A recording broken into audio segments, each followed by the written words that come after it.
the circumstance that led to you deciding to move? It was more of like a deeply rooted shame. Yeah, let's talk about Daisy as a project. What was your perspective of Rapstar? That's part of the fun of it. They tell you nothing, man. You didn't want to hop on a T-Shine this remix, huh? Welcome back to another episode of Nihon Rush Hour. It's your boy Solaris here with Caesar, man. We got a special day today, bro. Yeah, today is a special day. We're doing another interview with a... Finally. Yeah, finally, we're doing another interview with ESTEY. ESTEY was in the group E? E, man. Yeah, he was actually your favorite verse in that selection. Yeah, Cipher. he was. Yeah, he was in group E from Rapstar, and he just dropped a new EP called Daisy. Daisy. That just dropped, so check that out if you haven't, and we're gonna do an interview now. Check it out. ESTEY in the flesh. Yes, sir. Happy to be here, boys. How y'all doing? We're doing great, bro. It's good to have you here, man. You know, we've been listening to your album, Daisy. Yeah, Thank you so much. Providing heat in the wintertime. Exactly, man. Tell us a little bit about yourself, man. Like, you know, what was it like growing up in Chicago, out of all places, you know? I was actually born in Maryland, right outside Washington, D.C. And I grew up there until I was about like 3, 4-ish. And then I moved on over to Chicago. I say Chicago, as I feel like many people do that lived around that area. But I actually live probably 40, 45 minutes outside of the big city in a more quiet town called Aurora. Oh, okay. Yeah. I heard about Aurora before. Yeah, actually. Yeah. Sweet. So yeah, I grew up there until I was 18. And then I made the move out to Fukuoka, Japan. Damn, okay. I'm planning on moving to Tokyo, actually. So super excited for that. But yeah, man, growing up in the States and coming to Japan a little every year definitely shaped me into the person I am today. So yeah, super interesting growing up with two completely different cultures. On some of your lyrics, you know, you mentioned feeling the yellow skin while you were living out there in the States. Like, did you face any, like, you know, discrimination, any kind of, like, you know, those kind of challenges growing up? Yeah, so I definitely say growing up in the States, said very simply, I was definitely a little embarrassed to be Asian growing up. You know, you're seen as a little different, and that goes for Japan as well. My mother's hometown is super rural, and it's literally a rice farm. Yeah. Like I am, from the States perspective, I am the stereotypical Asian. Growing up with the family that has the rice farm, and I grew up doing karate and stuff as well. So I definitely felt a little out of place. Yeah, and you know, definitely didn't tell my boys that I did karate. You know, because they am I allowed to swear? they give me an absolute mouthful. Yeah, if I told them, yeah, man, I got the rice farm out in Japan, and yeah, I do karate every Saturday. So that's something I definitely kept low key up until high school. Now I'm happy to say that I'm very proud of those roots. No, that's dope. And you said your mom's from Aizu? Yes, she's from Aizu. Aizu is a very Aizu, small area in Fukushima. We're actually inside this thing called the Aizu Bonchi, which is basically just like a circle of mountains that basically surround this area. Yeah, so super rural. They got nothing but rice farms out there. So yeah, very different. That's cool, man. From anything that I was used to in the States. And so, like, how did you first get into music? Like, was that something that you were kind of just always drawn to? Or is that something that naturally kind of just built up with time? Yeah, so I grew up in a very musical family. My dad has just been bands like my whole life. And my mother, she practiced the sanshin and the koto, which are very traditional Japanese instruments. Wow. Yeah, so I definitely grew up in a very musical environment.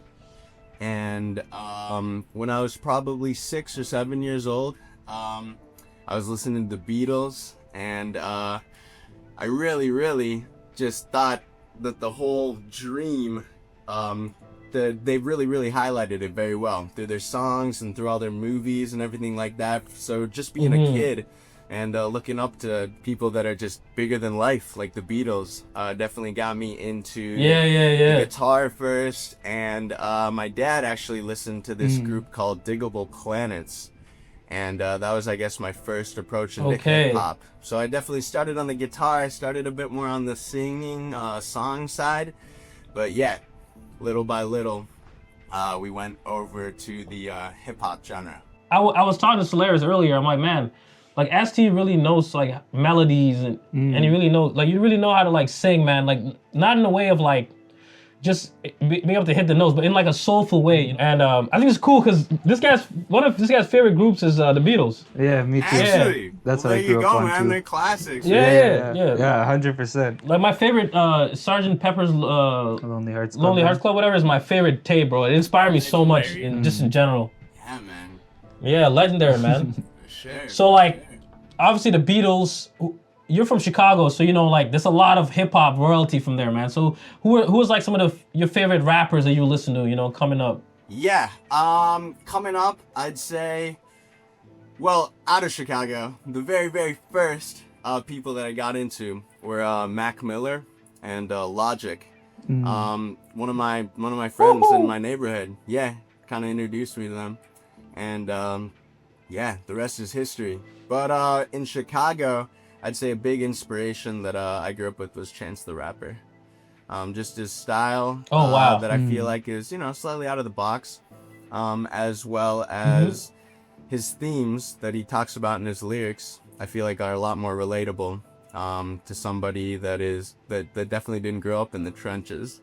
And so he has lots of artistic qualities that I really like, and just his melodies in general and how he rides the beat and really kind of makes the beat his own. Yeah, man, that's sick, bro. Mac Miller, we gotta ask you about that later. Yeah, for sure. Yes, sir, let's do it. Yeah. What was kind of like the circumstance that led to you deciding to move, to leave Chicago and then, you know, to leave the US and come to Japan? In the States, I had a lot of Asian friends.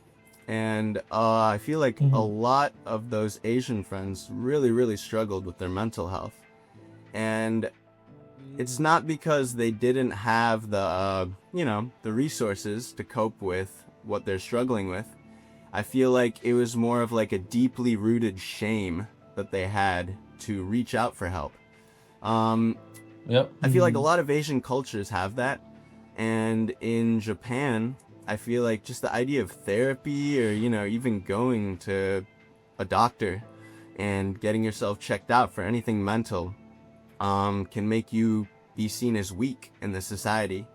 And I had a really, really, really close friend, like a really close family friend that sadly committed suicide. And I had a bunch of other Asian friends that just, you know, you could tell they're struggling, but they're very, very reluctant to reach for help. And so I thought that if I was able to have a platform in Japan, that I would be able to help, or at least, you know, bring a light to the mental health, not crisis, but definitely a huge issue in Japan. Yeah, man, that's powerful, bro. And Thank you. And sorry for your loss. Thank you so much. In general, in like, even in hip hop, you know, people don't talk about mental health. No, they don't, like, man. It's only recently that there's been kind of like this opening of the door, like with, you know, Mr. Morale and Big Steppers and these type of albums. So that's why I feel like your album Daisy is like kind of ahead of its time in a lot of ways. Your EP. Thank you so much. Making that full-time like leap and commitment to moving, like what kind of like challenges, like maybe just like adjusting to like a full-time way of life over there, but maybe like mentally as well, did you have to go through? Yeah. I came here when I was 18, just fresh out of high school. And, you know, we're all once 18, so, you know, the world's in your hands. And you really think you can do anything. And so I remember, I guess, the first few months that I was over here, I'm talking to my friends back at home. And they're like, yo, like, Spence, like, you got any culture shock? And in those first few months, I was just confident. And so I was like, nah, dude, like, what even is culture shock? Like, I'm never going to get that. But little by little, the more you live here and the more you learn, especially with the whole social hierarchy and honorific terms, and you know, just the constant need to, I guess, go above and beyond to, I guess, really show respect to basically anybody that you meet with was a huge shift, man. I feel like in the States, respect is kind of earned, not given. And I feel like the same goes for Japan, but you definitely really got to go under, like, you know, to just really, I guess, give that, just the normal line of respect to the people that you interact with. There's more, I guess there's more weight to it there.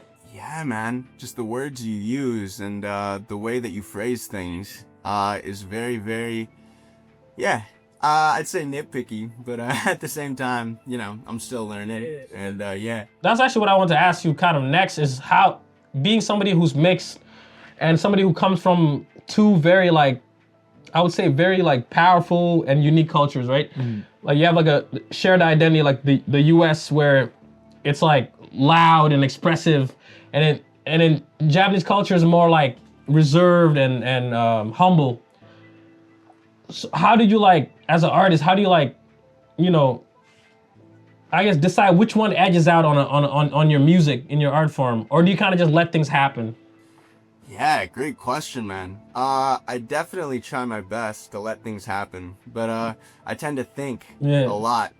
And so, especially with just small nuances and small words that I use, just because when I interact with people and I have conversations with them, sometimes I'm unable to say exactly what I want. I really make sure that the words that I put into my lyrics are really able to be understood even by the Japanese person and not just through my lens.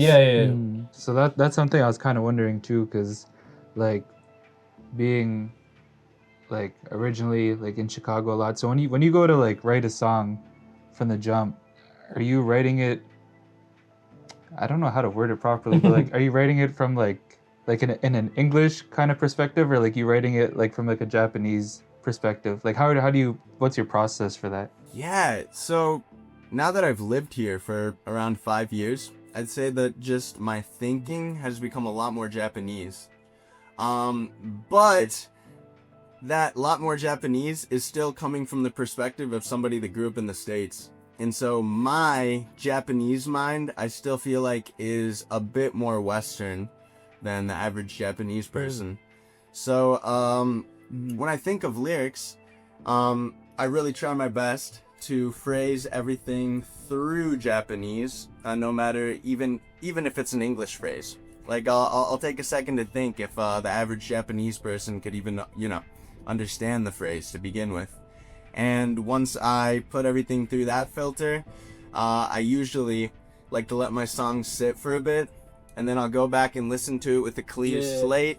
And then I can kind of fine tune just the words in Japanese. One of the things I notice about like Japanese artists, when they use English, it doesn't cross over as well, right? For us, because like we talked about it before, where if they say like something in English with the lyrics, it doesn't sound as quite right. It sounds a little awkward, but I feel like what you do a great job of is, well, the advantage you have because you speak English, then you can like catch audiences on both sides, you know? Like even like that line when you're like, I kick push to the windy city, like, you know, like so anybody who listens to like rap or whatever will get that bar right away, you know? And I feel like even if you have a casual perspective on hip hop, it still sounds like a dope line that anybody will get, but then there's that double entendre meaning right there. So, you know, Lupe Fiasco, Chicago. Yeah, so you have really dope lyrics, man. Thank you so much. Yeah, let's talk about Daisy as a project. Like, yes, sir. What was the original spark? Like, bring us back to when you started Daisy. Yeah, so I guess Daisy, just the metaphor, in general, goes kind of a bit back. In high school, I used to rap by the name Lil Eyes, and oh damn. When I used to rap by that name, I used the metaphor of the daisy because my mother is Japanese, my father's American, and so if you put those into colors, it's white and yellow. And so I thought it'd be a nice kind of metaphor for me. And you know, at the end of the day, it's kind of light, you know, and there's a bit of humor to it. But I put that in my Rapstar rap, and it seemed to stick. And so, yeah, I thought it would be the perfect metaphor to kind of introduce me to the hip hop scene in Japan. Yeah. When I thought about Daisy, I also obviously thought about the flower, the colors, but I also thought about like, you know, blooming and stuff. You know, that's kind of why I look at it, like, you know. New beginnings, yeah. So yeah, it's definitely a dope title, man. Thank you so beginnings, much. yeah. How did the songs come about? Like, you know, like, did you come in like, I'm gonna do 5 songs specifically, or were these songs, you know, did they just come about as you were experiencing things? Yeah, so we definitely had a slight outline. We kind of wanted to make an introduction of me, just for people that have never seen or heard of me in general. But I definitely like to go with the flow as well, because I didn't want to trap myself inside a box where I had to, you know, do 5 songs with, you know, different themes that were kind of, I guess, meant for the market. And so we definitely went with the flow on this one. Just going to Tokyo and meeting with producers, because this is actually one of my first projects. The beat makers are, you know, even, well, I was gonna say even human, but you know, type beats. Yeah, there's still humans behind those, grinding those out. But it was way more of a personal experience this time, because I was actually able to build a connection with the producers and have different opinions. Because usually, man, I'm in this room right here just recording all alone, and that's great because I'm able to get everything done and get everything done on basically my time and how I want to do it. But it was really, really great to just get feedback from different people and continue to move forward with the project while working with people. Yeah, no, I'm thinking about, like, that's actually cool because you actually traveled to Tokyo to work on the album, you know, it's dope. Yeah, man, it's so Like, much fun. how did you like?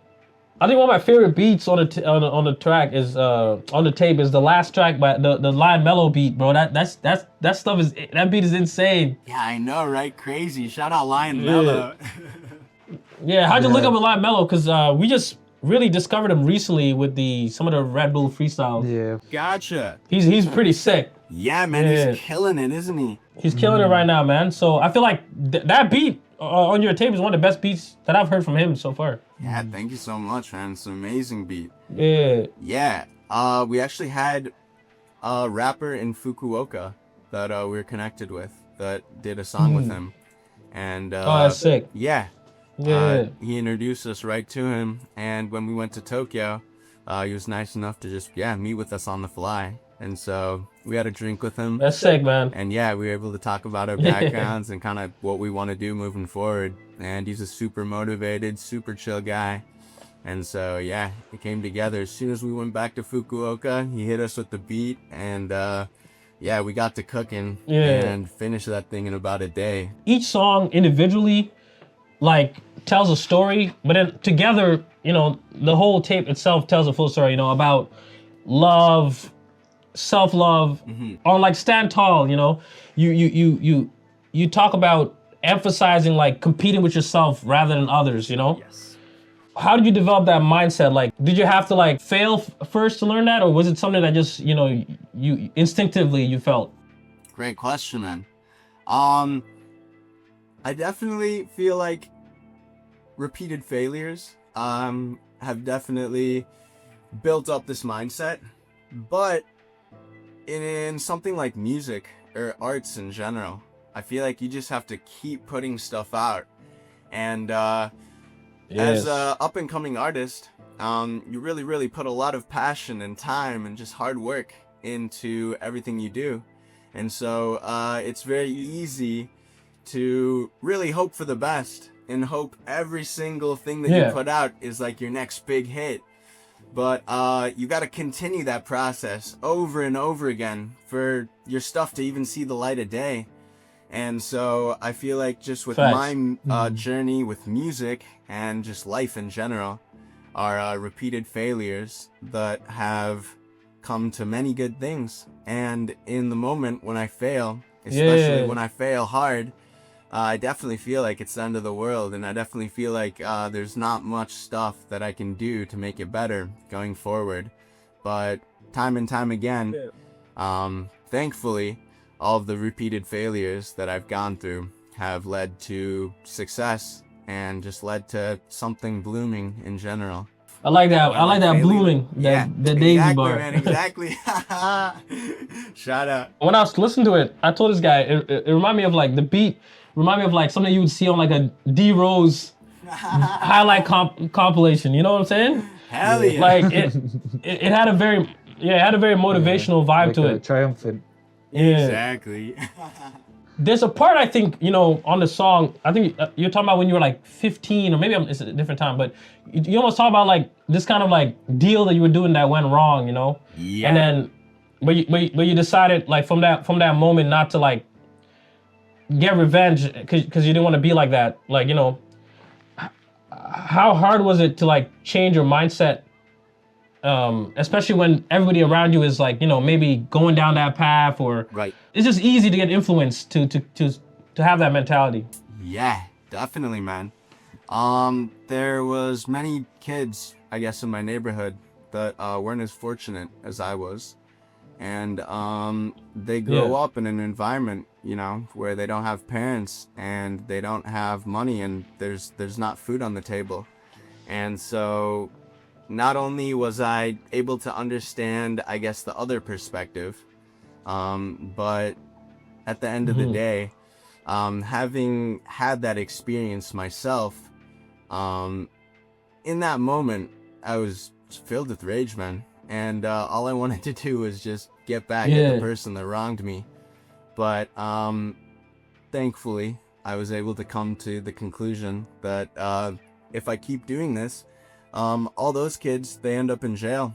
They either end up dead or in jail. Yeah. And that is definitely not the path that I wanted to paint for myself. For me is a song about like choosing yourself, and like is that like a decision or like a conclusion that you come to by like just clarity in life, or doing that out of necessity, or like by guilt? I see a lot of people in the music industry and just entertainment industries in general, that they hit it big. And from the outside perspective, it's like, hey, you have everything in the palm of your hand. Like, why aren't you gonna, you know, make the best of it? But I feel like there's many, many different things in entertainment and just the world in general that can kind of take a hold of you, especially when you're very, very fortunate.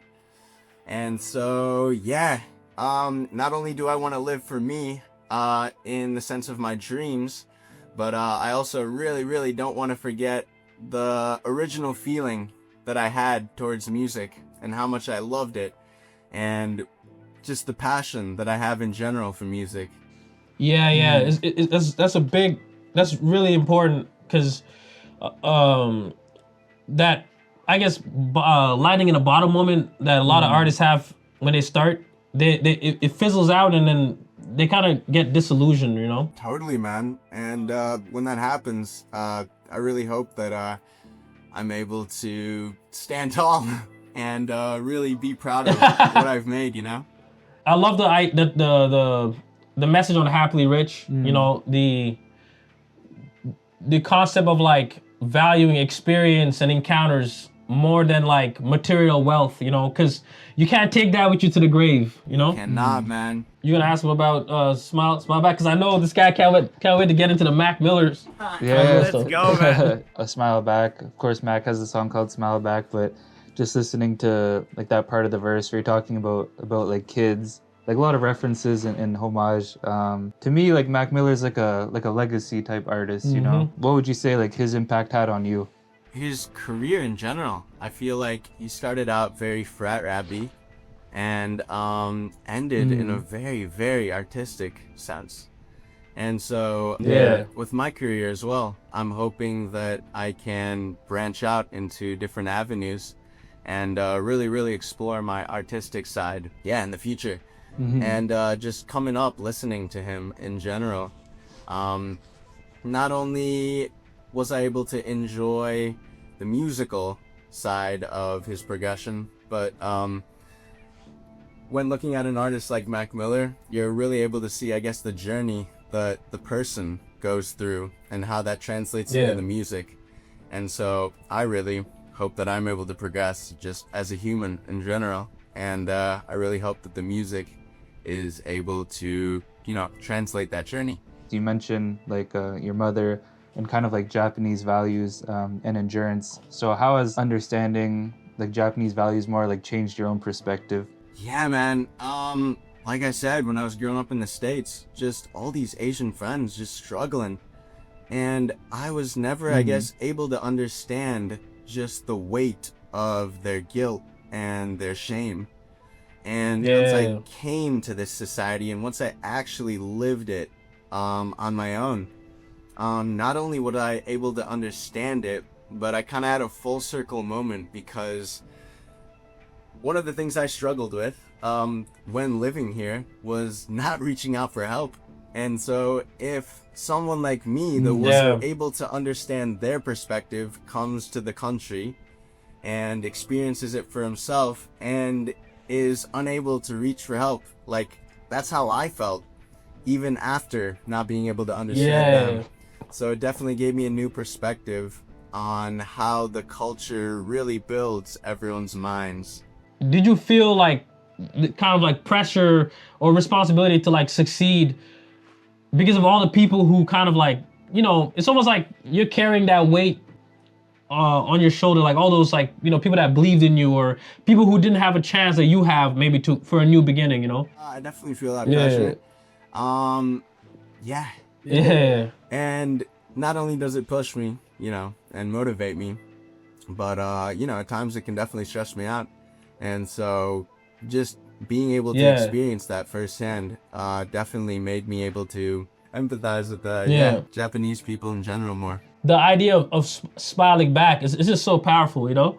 And like you got an amazing smile, man, you know? ST, like there's no better like way to like, you know, approach nobody life. Embodies a smile more than ST, you know what I'm saying? Like and I feel like your music is a direct reflection of that, man, and it's genuine. It doesn't feel like performative, it feels real. So, you know, you can just, when we listen to the songs, you can just feel, yo, like, it puts a smile on my face, man. You know what I'm saying? I know that day, bro, that song is a masterpiece. Thank you so much. We were just listening to it all day long, man. I've been listening to it all the past week. Love, man.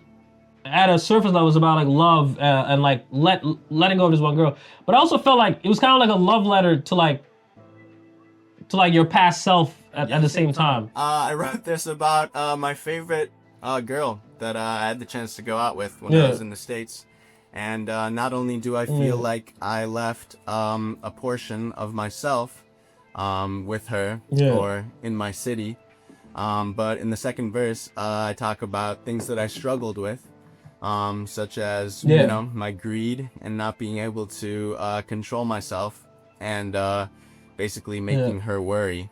And so, yeah, like you said, man, it's kind of a letter to my past self, as well as the moments or the bits of myself that I left with her and that I left in my city.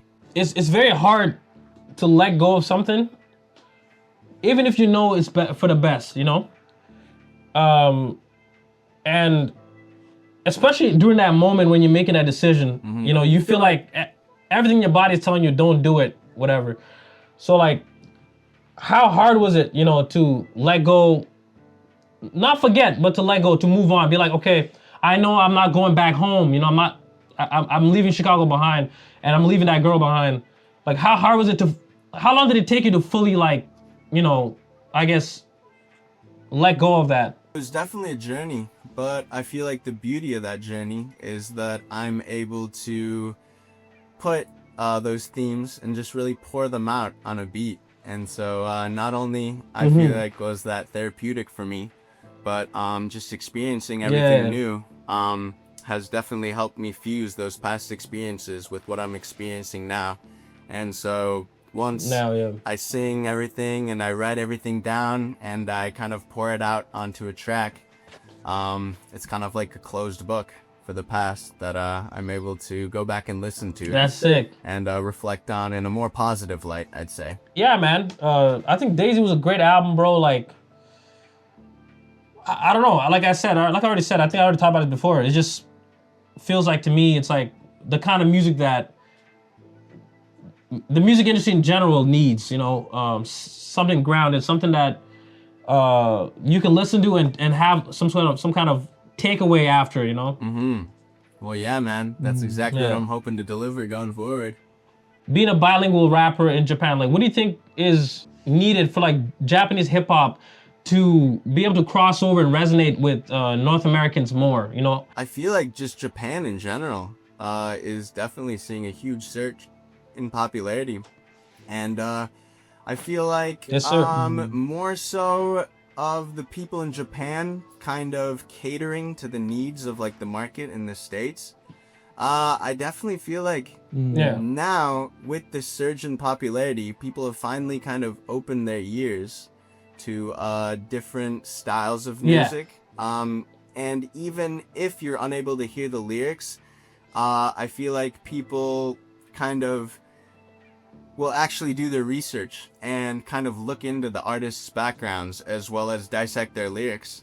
And, you know, platforms like you guys that are making it a lot more accessible for the people that aren't able to go over the language barrier and really experience the music for what it is. Yeah. So not only do I feel like Japanese people can definitely experience the culture in the States and kind of make it their own, I also feel like just people in the States and everywhere around the world should be more accepting and just try to listen to something for really what it is instead of what they think it is before they listen to it. With just Japanese culture in general, I feel like when I was growing up, it wasn't that cool, man. You watch anime, you know, you kind of play with your Pokemon cards and your Beyblades. You're kind of a nerd, yeah?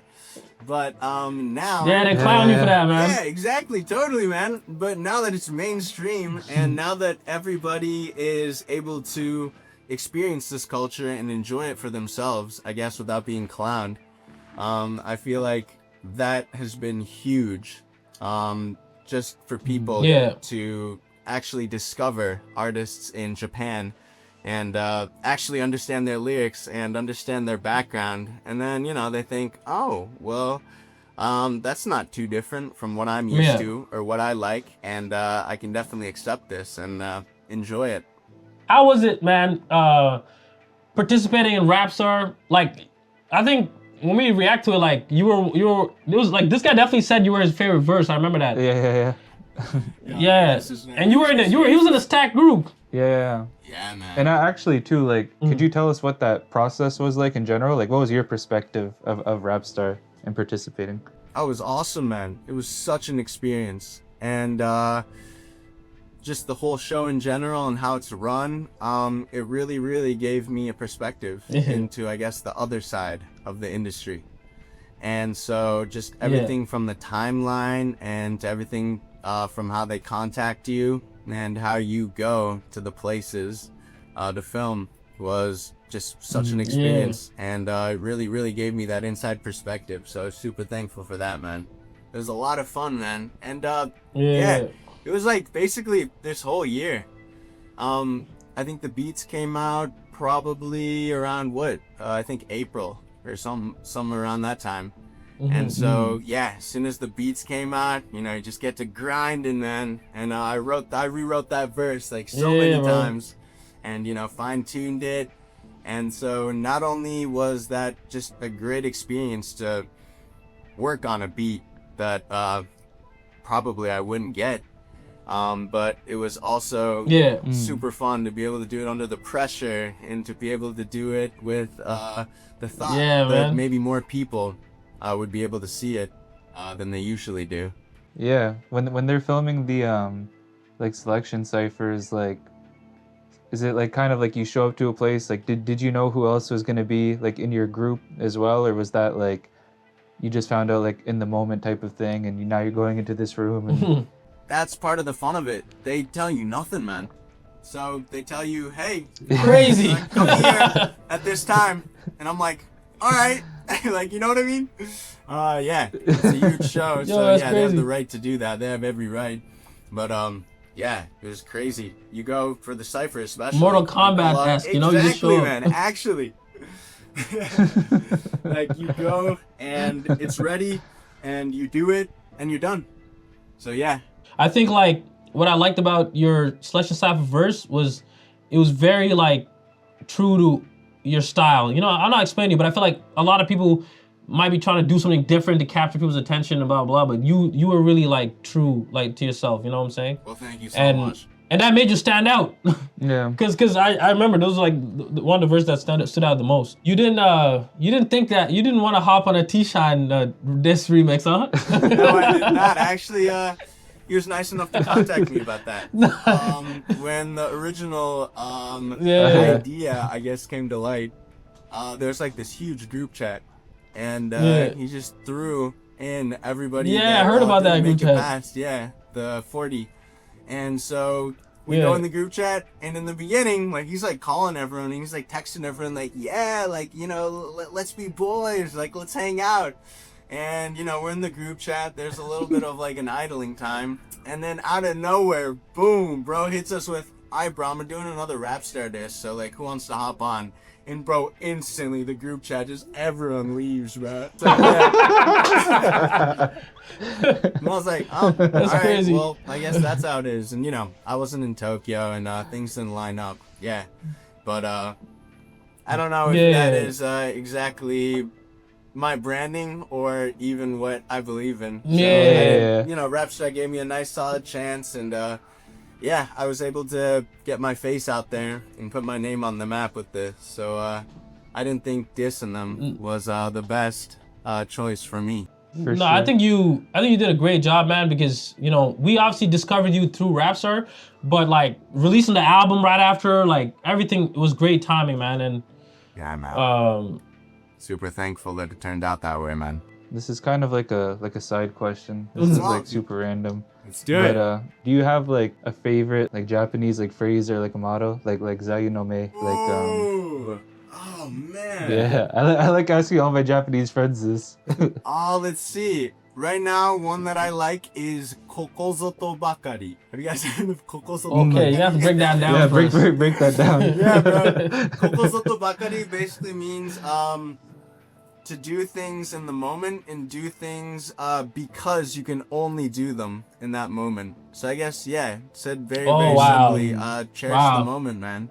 So, you know, whether it's your boy hitting you Yeah. up, like, you know, late at night after work, like, hey, bro, let's hit the hot spring. It's like, bro, I got work the next morning. Like, it doesn't really feel like I can fit that into my schedule. But nah, we only got today, so we might as well. So like, what's your, I guess, do you plan on releasing another project soon, or are you looking to like, yeah, what are you looking to do next? Like tour? Are you planning on touring? What's up next right now is I'm working on a deluxe version of my Daisy EP. Let's go. And so hoping to Okay, release okay. that sometime early next year.